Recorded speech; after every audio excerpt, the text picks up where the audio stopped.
Хора, малко прекъснахме, това няма да го направя. Съжалявам. Добре, знам какво ще избереш преди. Айде бе, натисни се. Направи стойка с ръце. Айде ти направи. Айде да видиме. Като крол. Буквално. Чао. Избирам предизвикателство. Твоето предизвикателство е да скачаш на един крак в продължение на 30 секунди. Сега ще броя 30 секунди. 1, 2, 3, 4, 5, 6, 7, 8, 9, 10, 11, 12, 13, 14, 15, 16, 17, 18, 19, 20, 21, 22, 23, 24, 25, 26, 27, 28, 29, 30. Оле! Умре ли ти краката? Да, умреха ми краката, брат. Разбираш. Предизвикателство да знаеш ти. Аре, натисни се накрая. Говори с френски акцент през останалата част от играта. Той не може, май.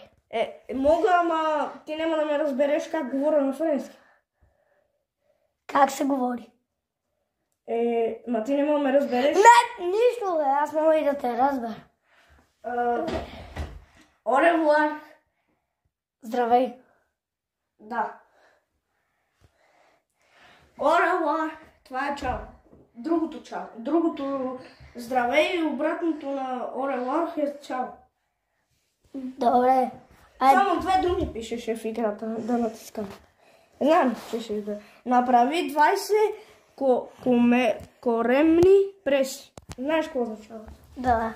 1, 2, 3, 4, 5, 6, 7, 8, 9, 10, 11, 12. Коремни преси, бе.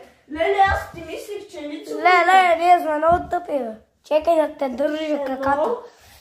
2, 3, 4, 5, 6, 7. Я докара ми телефон да видя колко трябва да направя.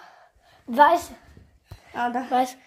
9, 10. 11.